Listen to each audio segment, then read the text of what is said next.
Live. Live again. Live again to talk about love today. Today I want to talk about love. And the lessons I learned from the breakup that nearly broke me. How many of you who are watching this video have experienced a broken heart? How many of you who are watching this video have experienced a broken heart? The thing about my broken heart is I'd really like my heart to only be broken a few more times in my existence. I'd like my heart to be broken only when the natural causes of death take the people that I love because their time on earth is run out naturally. Because we all live, we all die. I don't want my heart to be broken because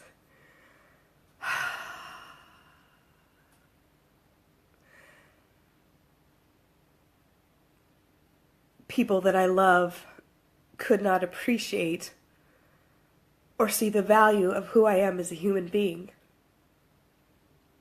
Because that kind of heartbreak is especially difficult to recover from.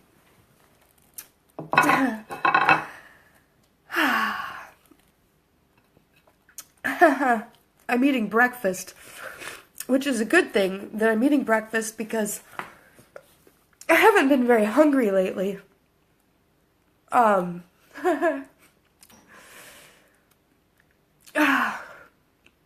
It's a struggle to take care of myself and to keep smiling and keep pushing forward with my career goals and keep working on my book and keep doing the things that I need to do to be a productive and respected member of society. Because inside,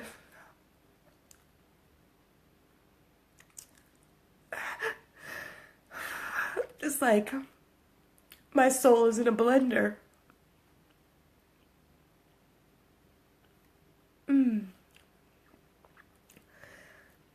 And I feel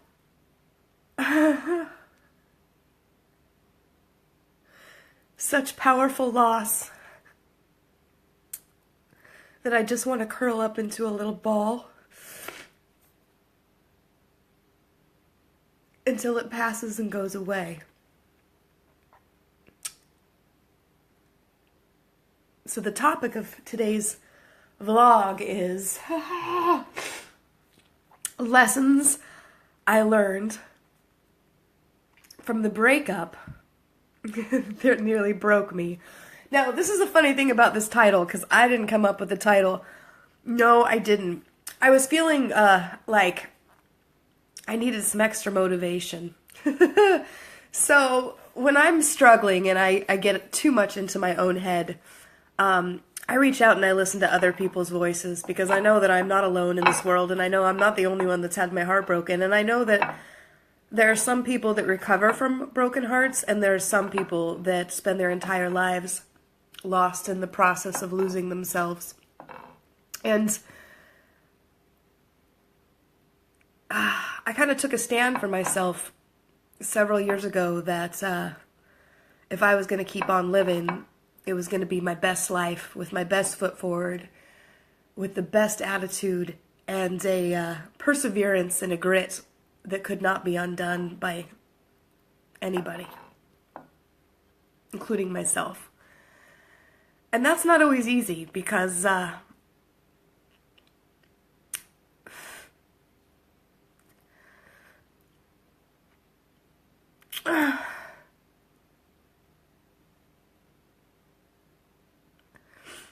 people that should have loved me in my life, they just really didn't. Not many of them anyway. And it's interesting because I have a life full of love. Don't get me wrong. You know who loves me the most? My clients. My clients, my business loves me the most. It's always been that way. It was like a gift from God to be able to have a talent that was valuable, that could feed me, can protect me, can shelter me, can love me from the inside out.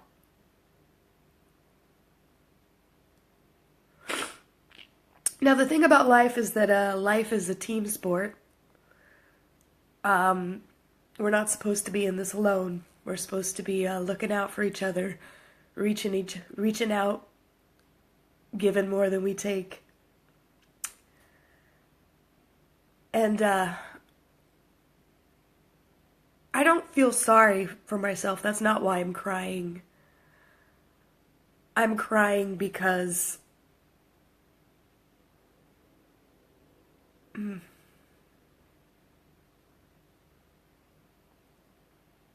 goodbye has come too easily for some. And I'm crying because I don't want to be broken. And today I'm feeling that way. I'm feeling broken. And it's frustrating to me. It's frustrating to me in the worst way, because I have a lot of people counting on me, including my daughter. She's like, I dropped her off for school and I asked her, I said, hey. She goes, I love you, Mom. I love you so much. And I said, are you proud of me? She said, yeah, I'm proud of you. She said, I'm so proud of you. Good. And I don't want my kid to see me cry. And I look at the spot where I'm in life right now, currently. And it's not ideal. It really isn't ideal.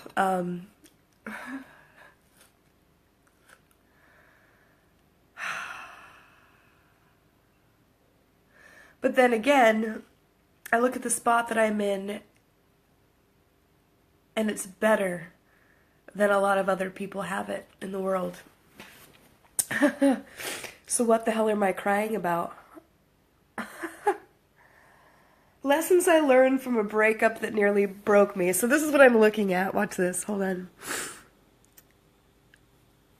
So if you're feeling sad, oh gosh, I love it when my camera doesn't actually focus.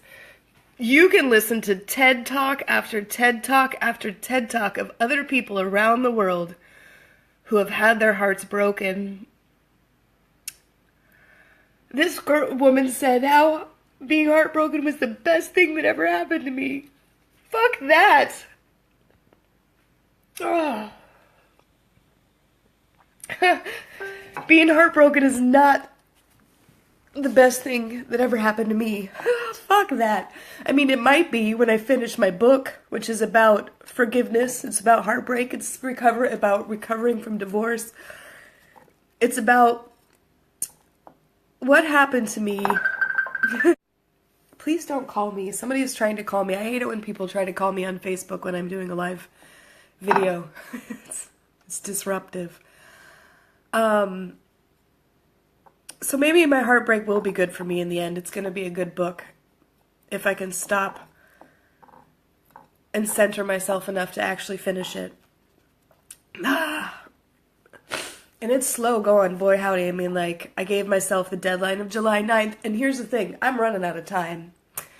Because currently I live with my ex-boyfriend who now has a new girlfriend, so that's tricky. And it's interesting because the new girlfriend is the same girl that had been liking all of his posts on Facebook during our relationship, like, and it was one of those things that, like, I'd be sitting next to him, and he was always on his phone, always on his phone, always on his phone, always on his phone, on Facebook. And here's the thing, I'm a social media girl, so, like, it's not exactly like I can throw stones at somebody else being on their phone, but what I noticed more than anything was that he really had lost interest in me. And there really wasn't anything I could do about it. And the girl, I was telling him, I was like, you know that girl has a crush on you, right? Like, she likes all of your posts every day. Like, if you, like, you could say, I shit my pants, and she'd like it. I was like, you know, she has a crush on you. And he was like, no, we're just friends. But it wasn't like that. They weren't just friends. I don't even know how long they've been talking, but I do know that he started talking to other people before we were even broken up. So that just means that he was done with me before I even realized he was done with me, which is unfortunate. So I live with my ex-boyfriend, and I don't really want to be here anymore. I don't want to see him ever again.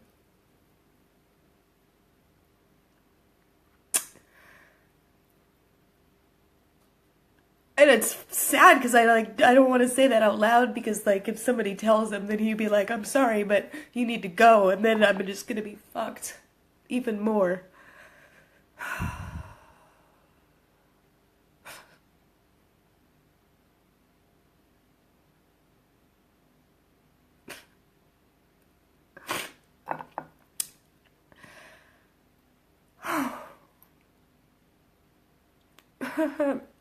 But I'm eating a healthy breakfast. I'm eating a healthy breakfast. And that's something. And I'm going to the gym, which is something. And I'm getting work done a little bit every day, which is something. And I have my bills paid, which is something. So what is it about me that isn't worth loving? I've had to ask myself that. I talked to my dad. My dad tells me that I ruined his life by being here. That me and my brother put him through hell. And that his whole life was suffering because of us kids. And I watched my mom spend her whole life destroying herself as well. And so I have this life with a family that's completely discombobulated and dissected and torn apart.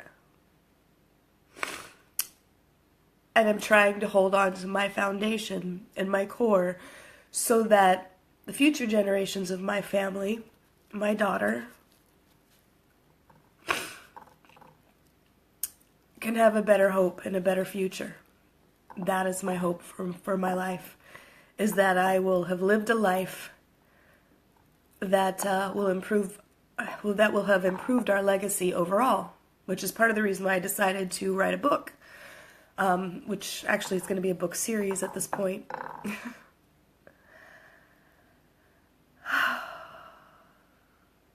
I remember being really young when I realized that much of the world doesn't make sense to me.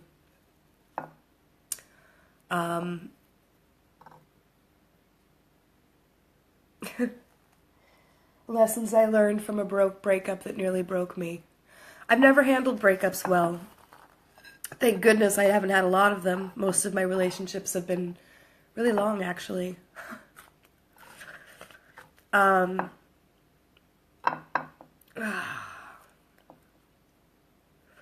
I also can't say that I necessarily survived my breakups. I think I let parts of me die so that new ones can be reborn. I know that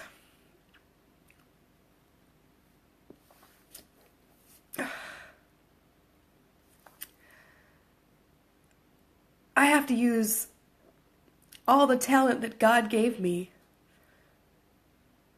and in order to secure my freedom. And if that means that I have to sing, I have to dance, I have to write, I have to take pictures, whatever it takes, I'm going to do it.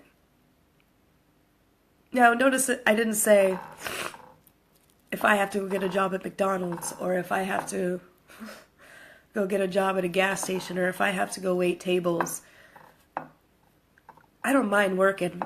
Actually, work is a lot easier than thinking. And it's a lot easier than running a business often. Having a job is simple. You go, you do the work, you get paid, end of story. The trickier part for me is continuing to work towards living my dream life.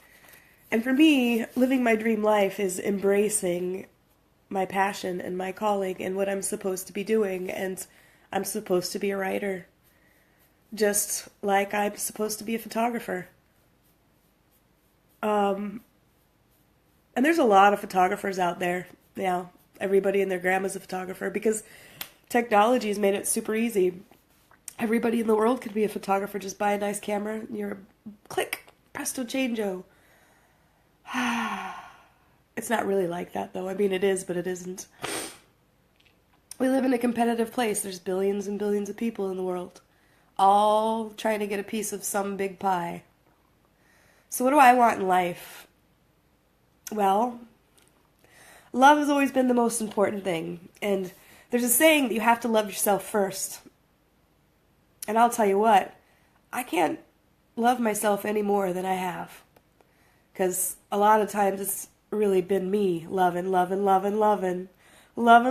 just going to keep on loving. It's been me loving. And I haven't got it in return. That's part of the reason why I'm crying today, is that I live with my ex-boyfriend who I have loved faithfully, devotedly, impossibly, through all of his skeletons, all of his baggage, and there's so much baggage. And I truly would have lived any life to see him smile. His joy is that important to me. And that's why, he's got this new chick, and I'm, super happy that, he found somebody that's going to be a better fit for him. But at the same time, I'm confused as to why my best wasn't even worth it.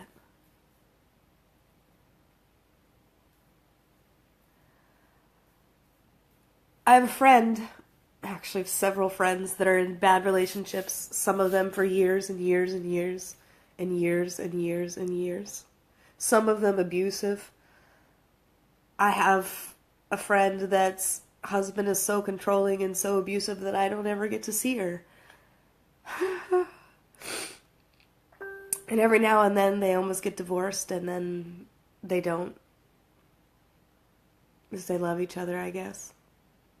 Then I have another friend who's got this boyfriend who calls her all sorts of names. He cheats on her.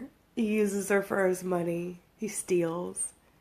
He slashes her family's tires.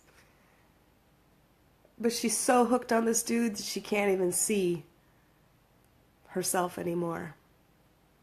So I look at those girls, these friends of mine that I care about, and I look at myself, and I'm like, what the fuck am I doing? Crying like this, being an idiot over what? Somebody that doesn't appreciate me, somebody that doesn't see me, somebody that doesn't care, somebody that doesn't think that I'm beautiful. Because I am beautiful. And beauty is not something that's here. Beauty is something that's here. That being said, I work really hard on the outside too, I take care of myself. I do what I can to be attractive. And by attractive, I don't mean vanity. I mean to be the kind of person that you want to be around, that you want to see. You know what I mean? Positive, upbeat, compassionate, enlifting, inspiring. I am all those good things. And the thing about breakups, there's all these people. There's all these people in the world, and it's one of the things to say, oh, there's somebody better that's out there for you.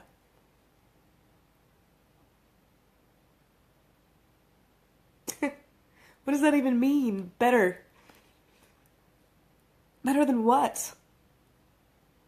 I meet amazing people every day, people that I like, people that I care for, people that I admire, men and women alike. But it's a really kind of a rare thing for my soul to open up and be like, I'd die for you.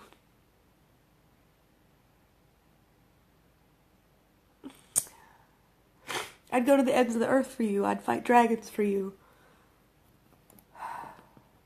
I would sacrifice for you.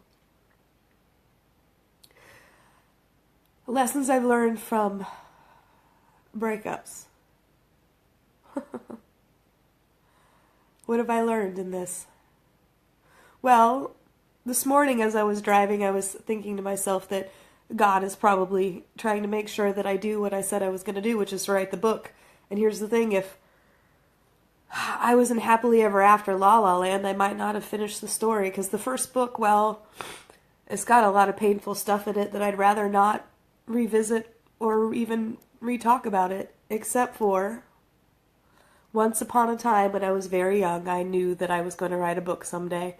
I think I started writing my first book when I was still in middle school, and then I started trying to write my book again when I was a runaway living on the streets as a teenager. And here I am now, 40 years old, and the book has been 5 years in the making. And the publishing deadlines keep getting moved out and moved out and moved out. And there is some part of me that just wants to let go of all of my thinking and all of my story so that I can just be happy and shallow and free of any depth, because it is the depth that pulls me under. It's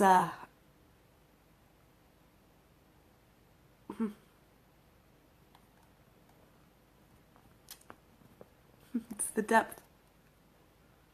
It's murky in there. I'm really lonely writing this book because I have to be by myself in my thoughts, in my head. And I don't want to be. I want to be bouncing around and dancing and making people smile, and I want to be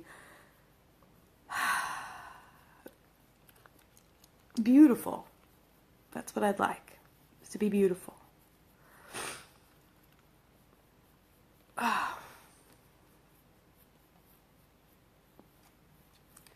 Lessons that I've learned from impossible breakups. Now, the first guy that ever broke my heart, my very first love. He was a thug and a hoodlum. He really was a thug and a hoodlum. And now I think he's got like 15 kids. And he lives in Alaska. I don't want 15 kids, and I certainly don't want to live in Alaska.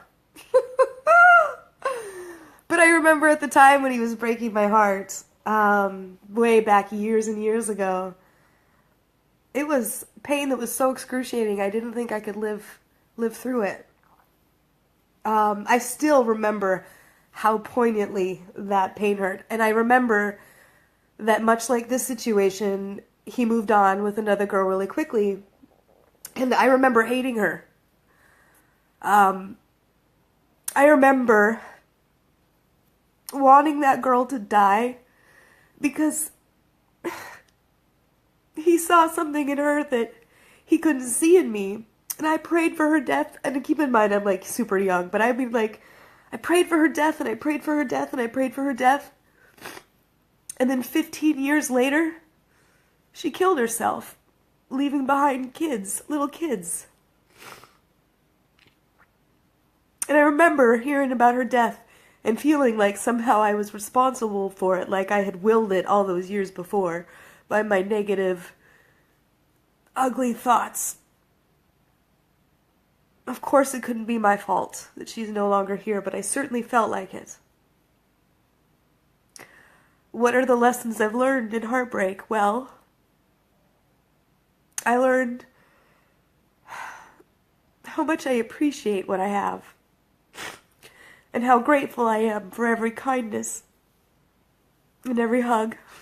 Hugs are a good thing.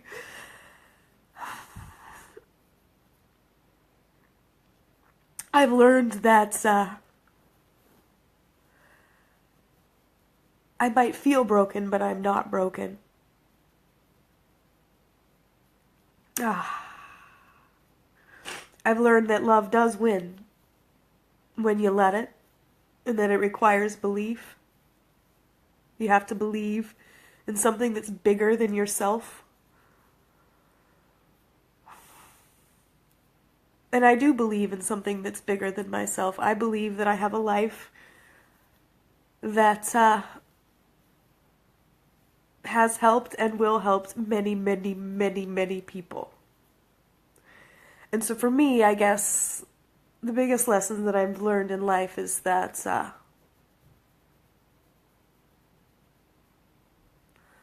I can sacrifice my own heart and my own happiness if it will inspire other people to not give up when they are feeling sad. Because there are some people that get to be feeling so low that they can't see themselves out of it, and they quit and they give up. And some of those people kill themselves directly, and some of those people spend their entire lives killing themselves slowly through drugs and alcohol or other demeaning things. And by demeaning, I mean things that take away the core of who they are, their strengths, their goodness.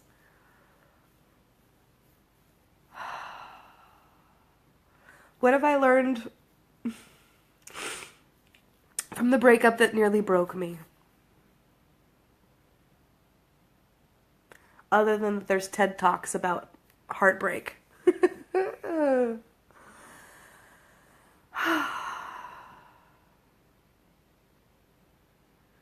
I know that there's not really a superhero that's going to rescue me other than myself and my rubber chicken. And that I have a lot of support even when I feel like I'm not supported. And I think I've said this more than once already. I know that I'm not alone, and that's good.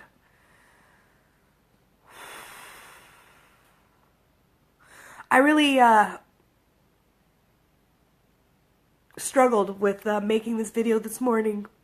And here's the thing is, like, I've decided that I'm going to make my way with online business, and that I'm going to be a international best-selling author. I made that decision for myself, and I believe in the law of attraction. And I believe that my hard work is going to pay off, and that this pain is going to be worth it. Because I'll tell you something. I don't want to spend my life on Facebook.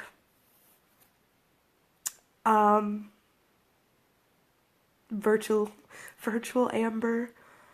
To me, social media is a means to an end. If you're in business, it's a great way to market your product. What's my product? What do I have to sell? Well, people don't really like to buy pictures from sad people, so I should probably not be sad. No, but I have a story to tell. I have a book that I want to write, and that's my #1 product. In addition to that, I offer a lot of people motivation and a lot of people hope. Like today, Daphne, bless her heart, Daphne is really working hard on her fitness goals, and she made a video for me this morning. Well, actually last night. She was coming back from the New Kids on the Block concert, and she was like, "Hey Amber, I'm making you a video. I'm not going to the gym in the morning because we stayed up too late at this concert, but I just want you to know that I haven't given up on myself." And that's good. Because one of the things I can tell you about breakups, etc., is you never know what's going to happen. But if you have a child, your child is counting on you to teach them everything, including how to deal with heartbreak and how to deal with pain. I know my own daughter is watching me. I know my own daughter knows that I'm suffering. I know that she wants me to have joy. And I want the same things for myself. I'm open to it. I'm looking forward to it. And I also create it in every day. That's one of the things I can tell you about being heartbroken, because I am in a spot in my life where I am devastatedly heartbroken. And the tricky part about this spot is that I've been in this spot many times in the same relationship. I don't think I've ever I don't even know. I'm gonna let that last thought go because it felt like placing blame, and I don't really like to point fingers or to do that. I just know that I deserved better than I got. That's for sure. I deserved better than what I got. What did I learn about my breakup? My breakup. What have I learned from my broken heart? I learned that the choice is still mine. How I choose to hold my head as a lady with grace, and pride, and dignity. How I choose to even exit my life at this life and move on to the next.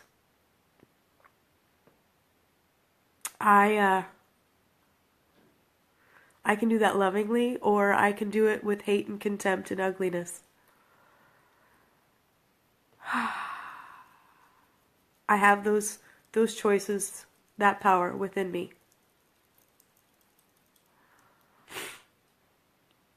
And I guess that's the thing is,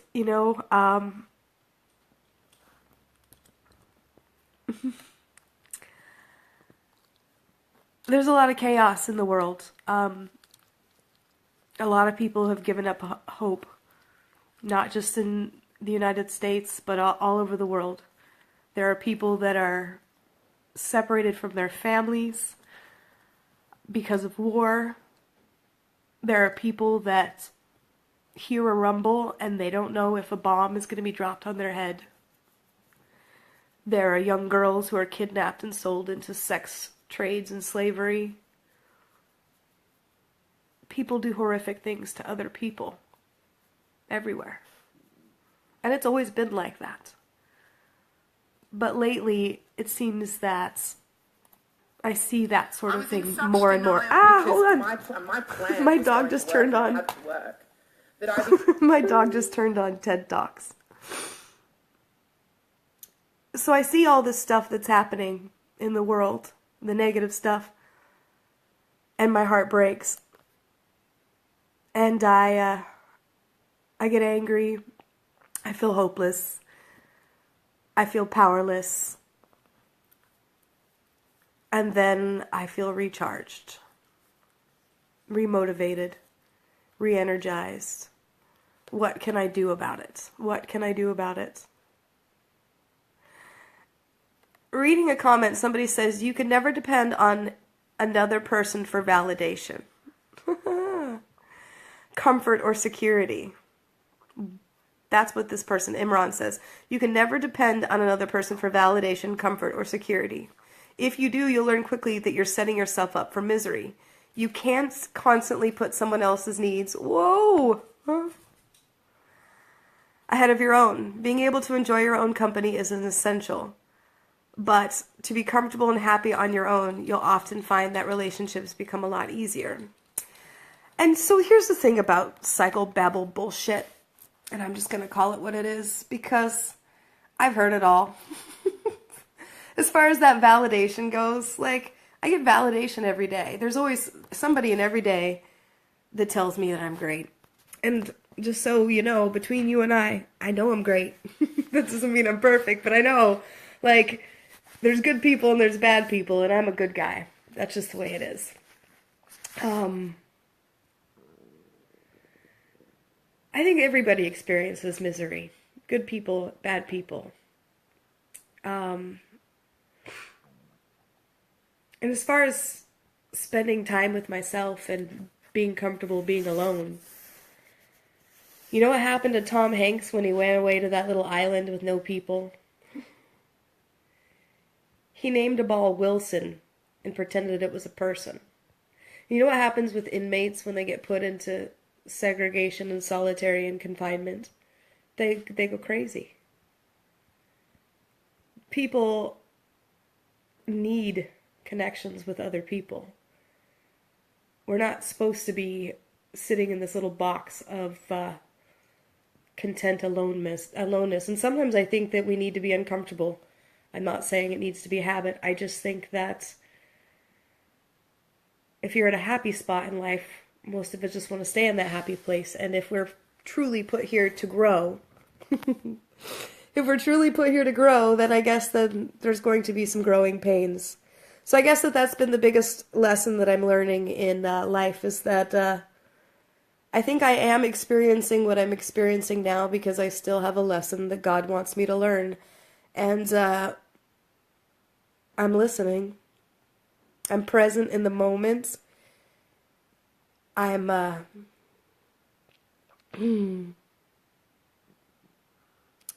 doing my best with what He's given, knowing that He thinks I can handle it.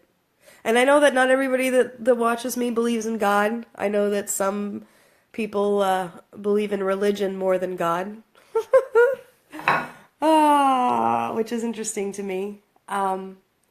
Somebody could believe in religion more than God. I'm going to read some comments. Dear Madam Amber Garibay, it's always good to have a long-term permanent relationship to avoid tears caused by breakups of short-term relations. In USA, one can freely make choices. Okay, so here's the thing. I got to finish reading this comment. And it's never too late, so please don't get sad. So some places, some people that watch me live in places where there's arranged marriages and they don't get the choice of who they love or who they marry. And some people really like that lifestyle and some people don't. That's been one of the things that people have asked me about a lot is, hey Amber, what do you think? What do you think about arranged marriages versus love marriages? If you could just have your arranged marriage where your family, puts together the process and makes a decision of what's right for you. Well, this is what I know about myself, is that I'm a real headstrong person and I'm a really independent person, and I've never been much of a conformist. So when I have chosen to love, it hasn't necessarily been with the right person by society's standards, but when I have chosen to love, it's been because I love that person beyond anybody trying to talk me out of it.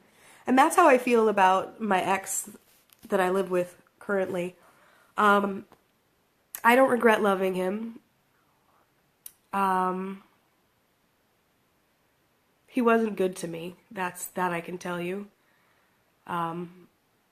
I'm saving that for the book. But he was as good as he can be, and that's something. And he's still good enough to let me be here so that I can continue working to get this book published. Because my photography studio is in his house, so if he asked me to go tomorrow, well, I'd say I have 30 days. I would say I have more time. No, but if he asked me to go tomorrow, then the studio goes, the photography business goes. And I'm getting a lot of pressure from family members to shut down my photography business since I'm not putting 100% of my focus into it the way that I need to in order to have it be lucrative enough for me to be independently and financially successful with it. And I'm not willing to put all of my energy into that business because I want to write my book.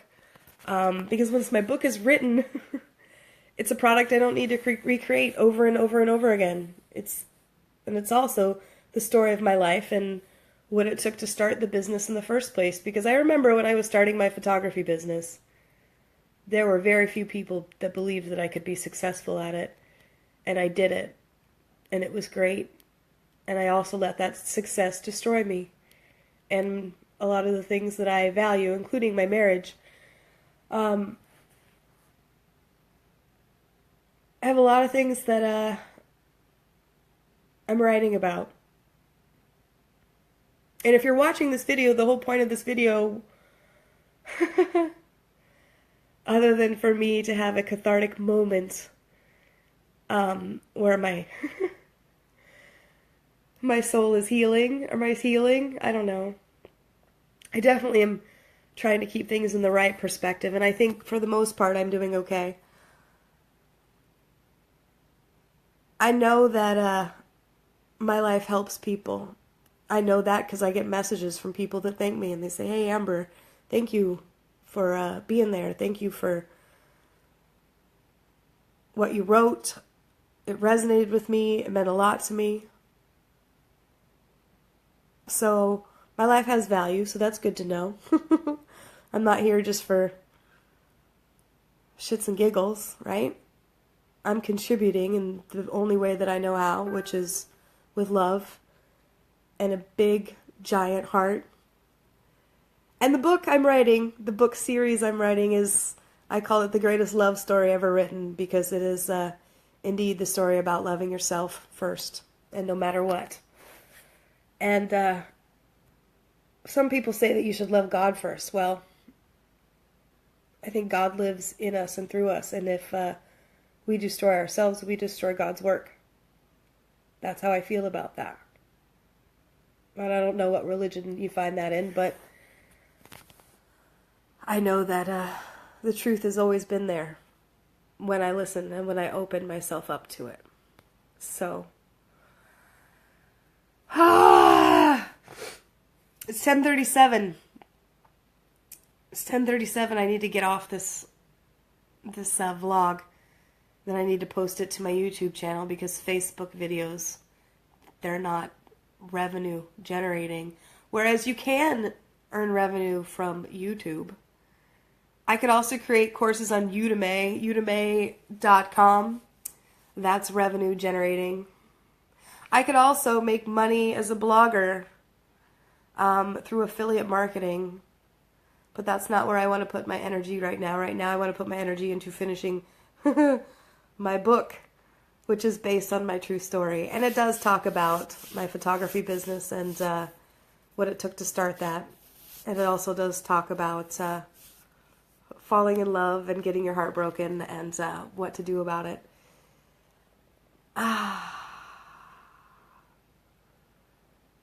Holy Moses Ola. Should I read any more comments before I go? First time I see you sorrowful. Amber is very energetic. Yes, I'm always happy. What happened, Amber? Nothing happened. Everything's fine. Amber, please don't cry. I wasn't crying. My face was leaking. We want to see you happy, Amber. Yeah, so do I. Dear Amber, I want to listen what you are telling. Whenever I get time, I will go through your message, as I am really concerned about you. You look so bad crying. I know. I'm really ugly when I cry. I actually only look pretty when I'm smiling. And even that's starting to fade. Oh, I'm getting old. I am actually kind of looking forward to getting old. I saw these old ladies the other day sitting there when I was running, and they were sitting on their round, lumpy tuchuses, and they were chatting about stuff with their white hair, and they really did both have really round bottoms, grandma bottoms. And I was thinking to myself, they are not worried about looking sexy or being fit or trying to please a man. They're not trying to worry about any of that. They're just in a different spot in life. Shoaib says, I know about you and Virgo very well. Yeah, the Virgo. The Virgo is a problem, huh? Best thing is you're a nice-hearted person. Yeah, my heart's pretty stupid. I don't like it at all. Will you answer? Will I answer what? Why are you weeping? I'm not weeping. My face was leaking. My face was leaking temporarily, but I managed to make it stop. Look, there's no more leaking. Please be brave, woman, and be confident that every cloud has a silver lining. Be sure that God wants you to be living a better life with a good guy. Whew. Yeah? You think that's how it's supposed to be? You know, there's some people that spend the rest of their days alone. I actually meet a lot of them, and that's part of the reason why I was crying, is there's that part of me that wonders if maybe I am going to spend the rest of my life alone.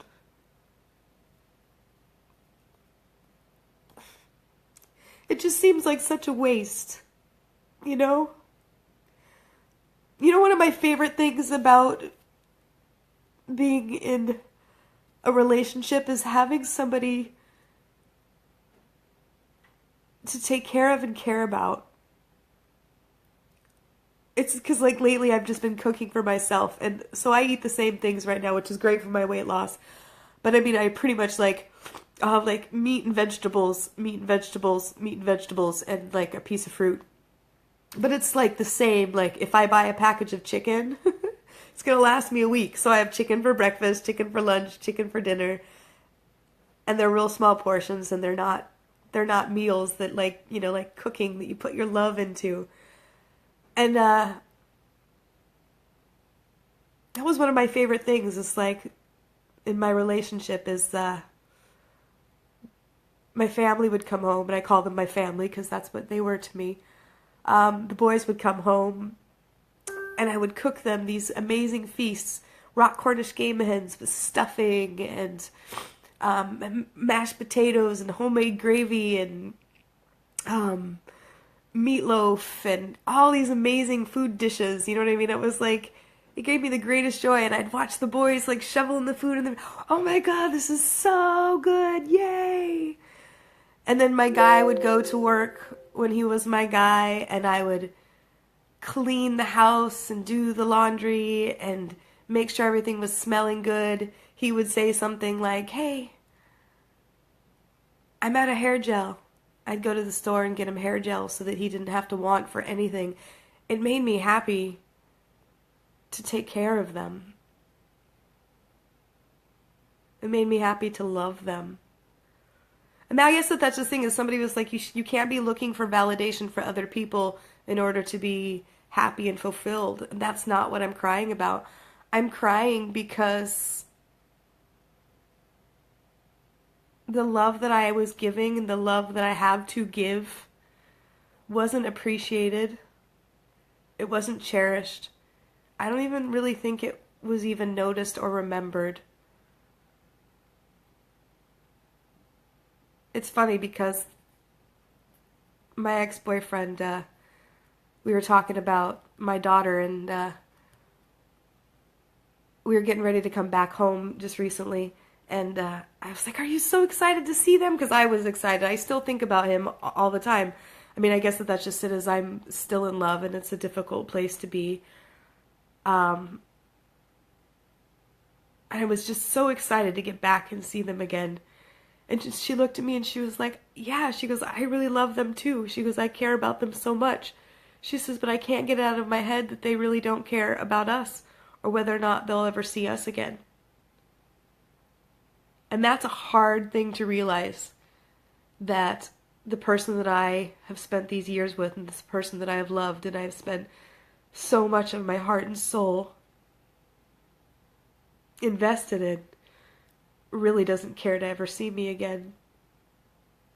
I don't even know how it's possible, but it is. So what did I learn?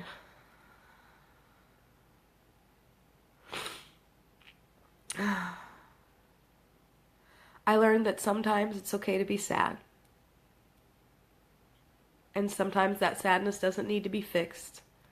Sometimes that sadness just is.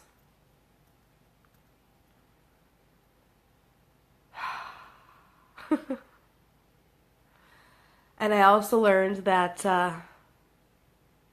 even though I sometimes feel like giving up, it's mostly because I'm just afraid of seeing what's going to happen next. But it can't be worse than what I'm already feeling. Because I feel pretty rotten right now. Like I could just get in my car and drive forever. Leave my daughter a note. Except for she really does need me. That's a good feeling. To be needed.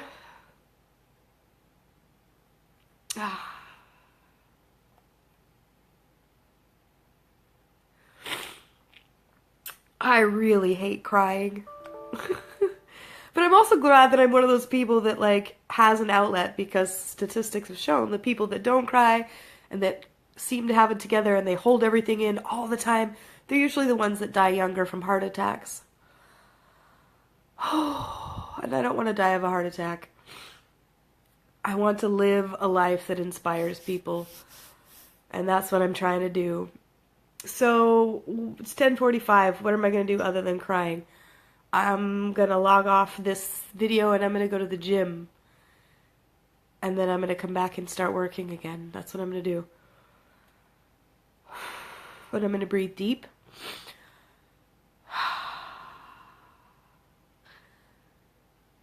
And I'm going to know that this is just part of the journey. Yep. This comment says, really, you are a brave girl. You also given me wonderful advice when I was broken heart like you. Oh, I remember you. I hope your heart's not broken anymore. Manuel says, need to listen to some Bismarck, but you say you're just a friend. Oh, baby, you got what I need. But you say it's just a rash when it's crawling up your ass. Oh, baby, you. Back in the day when I was young, I'm not a kid anymore. Oh my gosh, those were the good times. Those were the good times. Boy, howdy. James Judson. I went on a date with him. He's really cute. Crying is a good thing. It still hurts me daily, and I feel broken a lot of the time. Keep kicking life's ass. You're a great mom, woman, and business owner. Let me know if you need a gold hike. Oh my goodness. A gold hike on your back. I got your back. That's good, because James is cute. I like cute people with nice dispositions. Don't cry. Love you, girl. You know you're one of the strongest people I know. And I love you back, Manuel. I miss you as well. You're brave. Already are taking your own experiences online. That's kind of what I need to do in order to make it based on the career path that I've chosen for myself, is that I go big or go home. That's what I learned. That's the biggest lesson from my broken heart. Well, go big or go home. Love is always worth it, and love always wins. It really, truly does. So, I'm gonna be aight. I'm gonna be aight in the end. Aight. I'm gonna be alright. That's what I learned.